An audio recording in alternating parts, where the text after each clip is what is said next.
Hey guys, welcome back to more neighbor stories. In this video, a Karen sued me for not giving her access to my pool, claims that I am discriminating against her. Let's dive right into the video. So I immigrated to Panama about 20 years ago for work. It was one of those companies that had offices in other parts of the world, and my supervisor had thought I would make a good manager in the Panama office. I was bilingual from my upbringing in a mixed household, so that got me brownie points from the ELT. My supervisor went with me to visit and dip my toes into what could be my new life in a different country before I made a decision. The country was wonderful, and being able to communicate made things so much easier. I swear, it took less than a year and I was able to pack up and head out without too much trouble. At the time I was single and attempting to afford an apartment in New York City, which is pretty difficult if you're single. Picking up and leaving the States was easy, but from the experiences I already had in Panama, I knew I wanted to live there. While I was working my new manager position, I had an apartment in hopes of saving up to buy myself an actual house. The rent was much cheaper than when I was in New York, so much cheaper by the way, so I was able to save up quickly with my new salary to prepare to get a house. It still took a few years, close to 5, to properly save so that I could get exactly what I wanted, but being able to have a place of my own was just amazing. With what I saved, I knew I could get whatever I wanted, within reason of course. I didn't want to find a place too far from the office, but I didn't want to live in a bustling city. I had enough of that in New York. I decided to split the difference, and I found my home in a suburban area in the Canal Zone, still far enough away from the major cities to not have to worry about traffic or commuting issues. There were smaller stores I could drive to if I needed anything, and the area was nice. The property I purchased was not the largest, but it did have an in-ground pool that I couldn't get out of my mind when I saw the listing. After all the years of hard work to get where I was, I had physical proof that I was making good money now. The house was my perfect first home, sorry to the apartments I had before, but this house felt like an actual home, just the right size for one person without too much maintenance. And by the way guys, my apologies if I read a little bit too quick today, but I feel like I had too much caffeine. But either way, now that you've got a bit of background on me, let me move on to why I'm posting here of all places. So the neighborhood that I moved into was not near the apartment I'd been in for half a decade, so I was getting to meet new neighbors. A few people were a bit wary of me. I'm white passing and was a female living on my own, but once I demonstrated that I could speak Spanish, they were a lot more welcoming. In a weird way, my front yard was the place to meet new people. It was large enough that the dog walkers in the area would bring their pooches to do their business,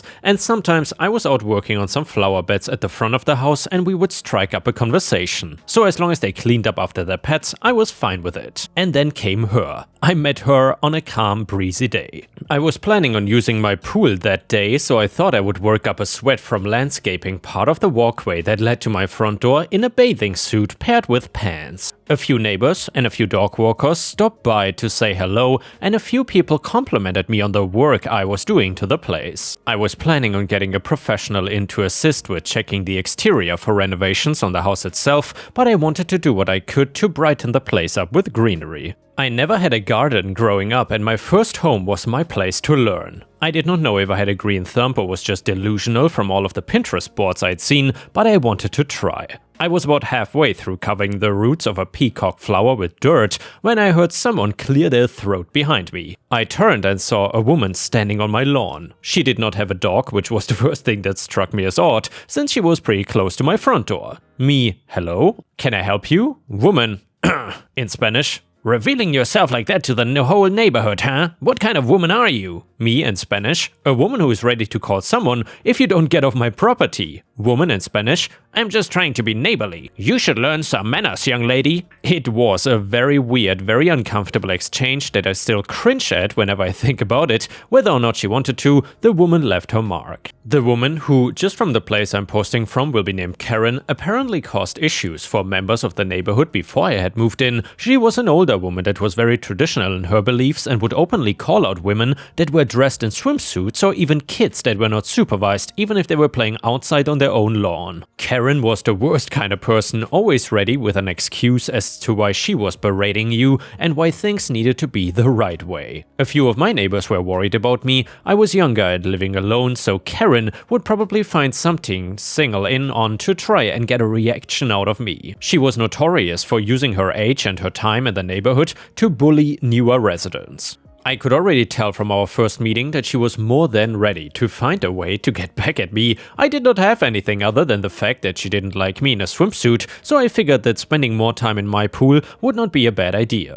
I figured that if she saw me in the correct environment, she would drop her thoughts about what I wore. The next few weeks were the weirdest and the most stressful weeks of my life. Maybe about 2 weeks after Karen confronted me on my lawn, I was taking a dip in my pool. The pool is surrounded by a large metal fence, so people can see into the pool area, but they can't enter because the lock is on the pool-facing side. I did not want to take any chances with security and decided to have an additional manual lock installed as well. Anyway, I was relaxing in the pool when I noticed movement near the fence. From where I was and out of the corner of my eye, I figured it was an animal that got curious. That was definitely a culture shock from the city, lots of random animals just finding their way around your yard, and then I heard the sound of my lock being jingled against the fence. I got out of the pool and saw that Karen was standing there, flanked by 3 other people that I didn't recognize. Me in Spanish, "Hello, is there a problem?" Karen in Spanish, "Let us in, now." Me in Spanish, excuse me?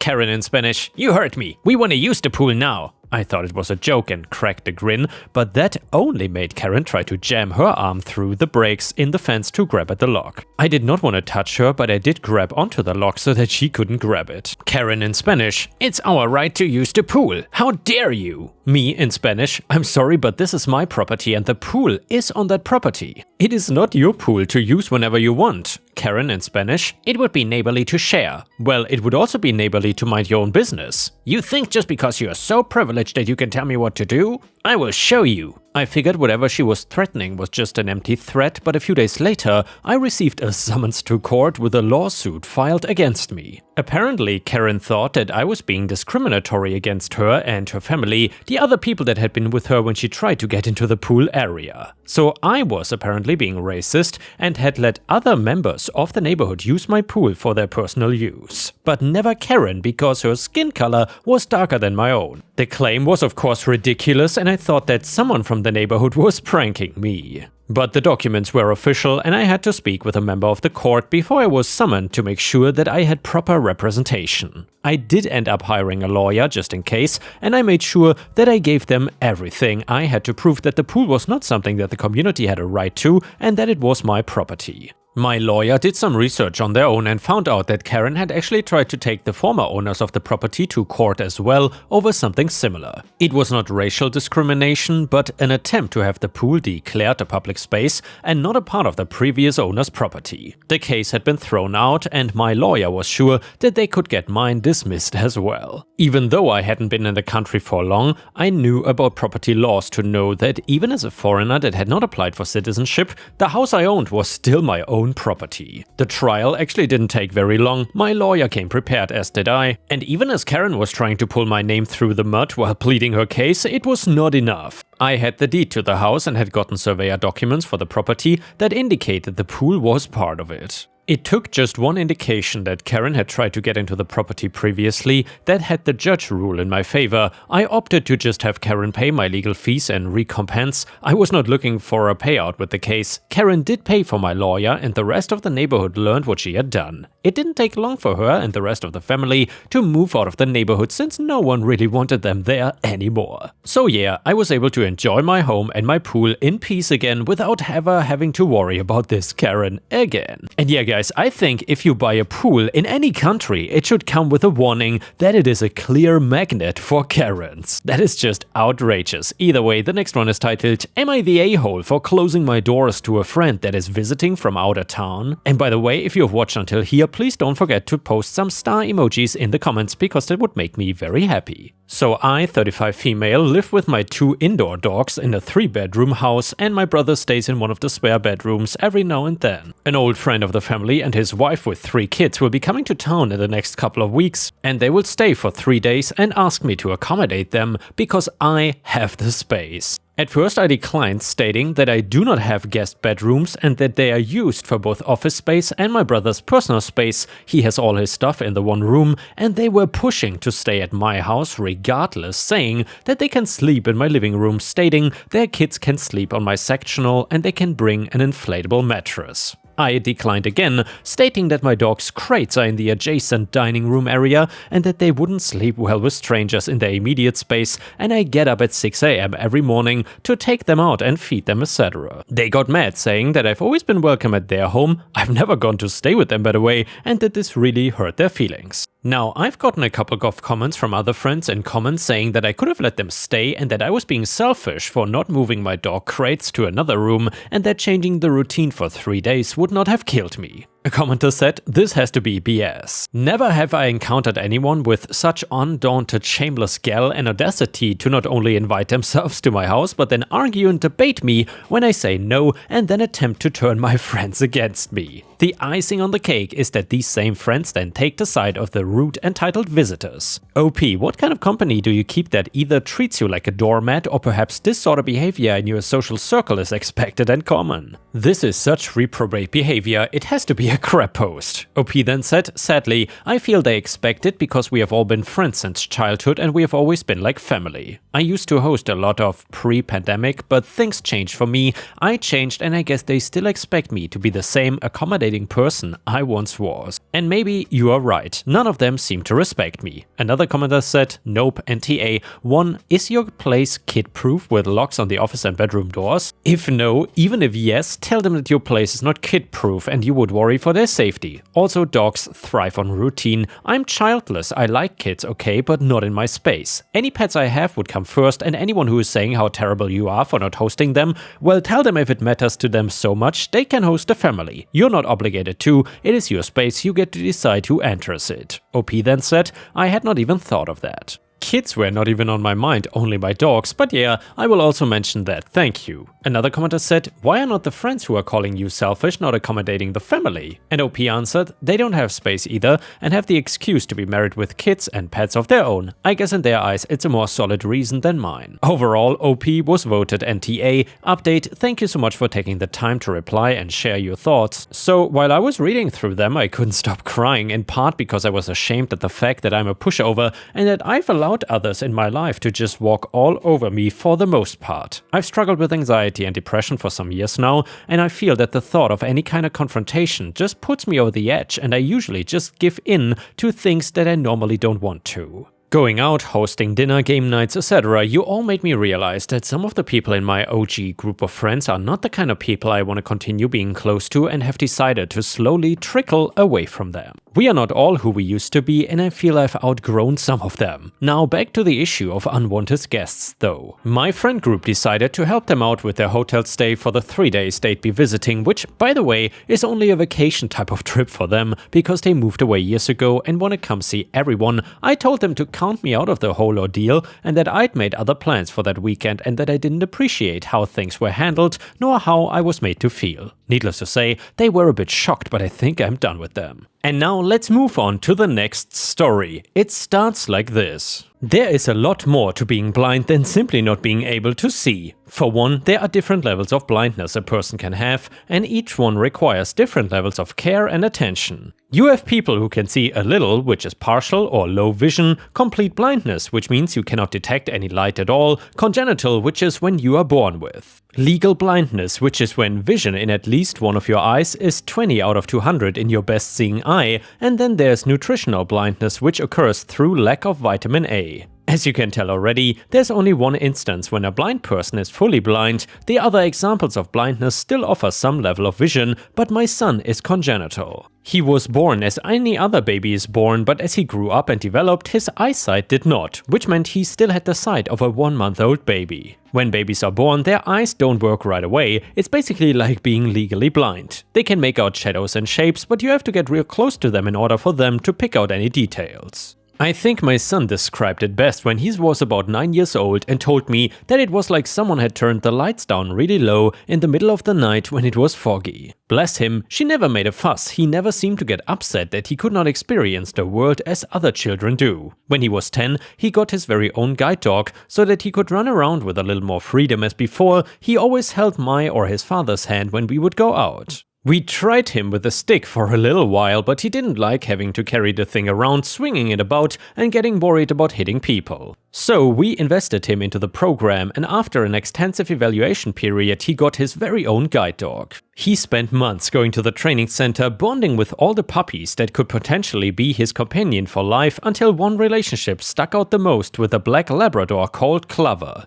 Every time my son went to the training center, Clover was always the first one to greet my son, and they bonded so quickly it was almost as if they were born for each other. 6 months later, we brought Clover home with us. It was not long before we started to see the problems arise from owning a guide dog. Not with the dog himself or even with my son, but with other people. The general public does not seem to understand that a guide dog is not like other dogs. You cannot just go up to a guide dog and start petting them or playing with them. They are a highly trained service animal, and all the extra fusses can disrupt their training. Most of the time people will accept that they cannot fuss a guide dog and will be content with basking in Clover's cuteness from a respectable distance, but there are some people that can get really upset when you tell them no and why. This is especially so when it comes to little kids wanting to fuss a cute puppy dog, and more than once I have rendered a child to tears because of the flat-out refusal to allow them to touch the dog. I always feel so bad, but it cannot be helped. They are a service animal, not a creature of luxury.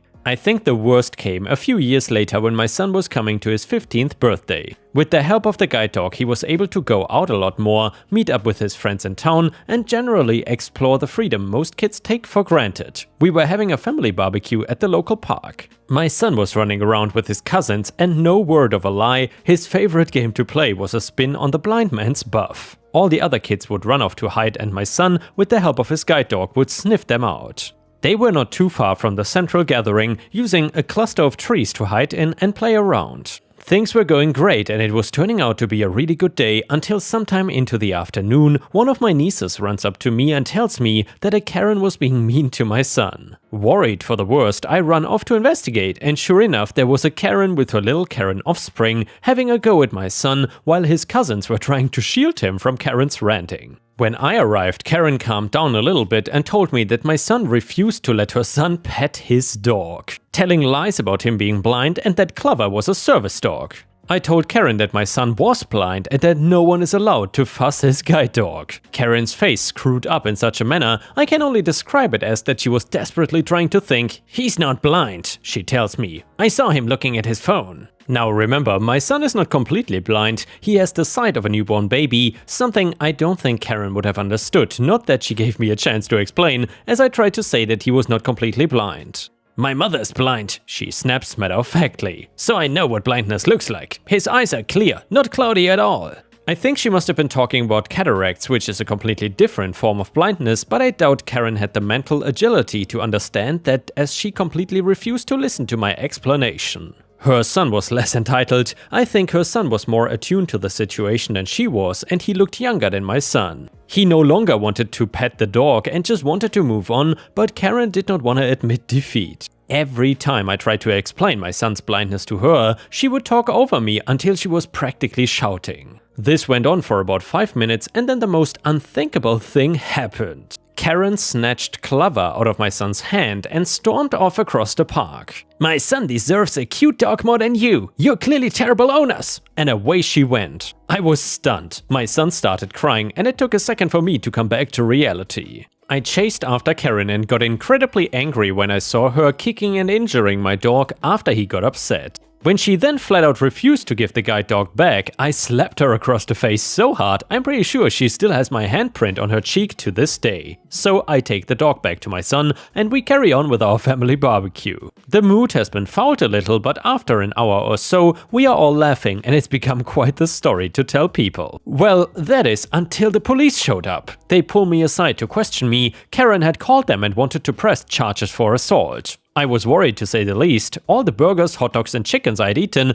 threatened to come back up, but when I explained that Karen had tried to steal my son's guide dog, they were thankfully understanding. They took my statement as quickly as they could and left me to the barbecue, which now became even more interesting. Several weeks later, and I'm expected to appear in a court hearing. During this time, I had gotten messages from all the families saying the police had called to request statements and witness reports and whatnot. I was worried, sure, but I was also confident that I was in the right, even though a lot of people said that I should not have hit Karen, and the court hearing then begins, and the first thing the judge asks me is it true that this woman, he points to Karen, tried to steal your son's guide dog? I say, yes, Your Honor, and that was it. Karen ends up getting sent to prison for attempting to steal and injuring the dog. We take pet theft very seriously in the UK, and now has to attend a compulsory sensitivity seminar because of her behavior towards a blind kid. I don't know if Karen left the courtroom upset, angry or constipated, her face was a picture.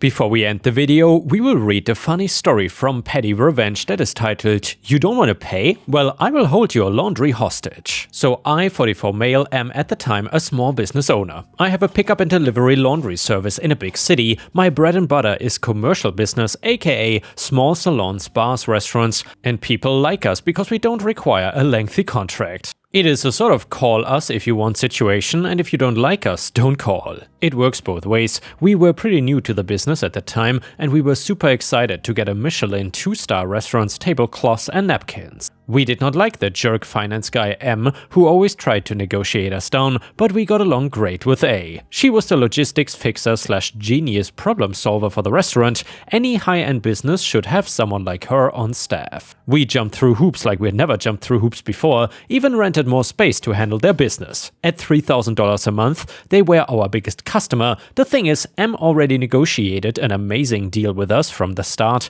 but he was in the nasty habit of trying to negotiate after the fact. Every time they owed us money, he would try to get us to take less. We told A that this was not okay over and over again. M was an owner, but he was just a money guy. The head chef and other owners actually cared about the business. Well, the back and forth went for months. They always insisted on a discount. We never gave in because we were already in deep discount territory with these people. And come on, at $400 per plate, you can afford $2 per tablecloth or whatever we charged them. M eventually started really putting the screws to us and was withholding about $1,700. Money we really needed while he tried to squeeze us to accept less. I think he thought that we were probably living on the edge like most small business owners, but we were really just tired, sick and tired more than anything. We checked our balance of Fs and there were none left to give. I came up with a plan and got my partner to agree. We put the plan in motion and we waited until the weekend came. We had almost all of these people's laundry. I think you can see where this is going. So I called A and I told her that M could stuff it. We have all your laundry, it's all pressed and ready, it is Monday. You're planning to open again on Tuesday. When you pay us in full for this order and everything that you owe us for previous orders in cash, you will get your laundry back. But not before. I also let her know that once we got paid, our business relationship would be over. This was disastrous for us financially, but we were not gonna starve to death. She understood and she was actually on our side and she loved our service. She let all the owners know that we were not messing around. She called us back and we agreed on a time. I went to the restaurant, left my partner and the laundry in the van. I dealt with all sorts of criminals and scammers in the neighborhoods we were delivering, so I knew how to treat deadbeats. But M was not there. The chef, the other owner, was there, and only because it was him and not M did I accept a business check instead of cash. It cashed / no problem. I called my partner to bring in the laundry then. A called me later and proposed that we keep working with them and we would never have to speak to M again. Honestly, it was such a weight off my shoulders to no longer deal with them, and I said no way. Don't try to stiff a small business that stands between you and setting tables for $20,000 worth of seatings in your fancy restaurant when you have no plan B. I have no regrets. And yeah guys, please subscribe to the channel if you haven't already, and I will see you again tomorrow.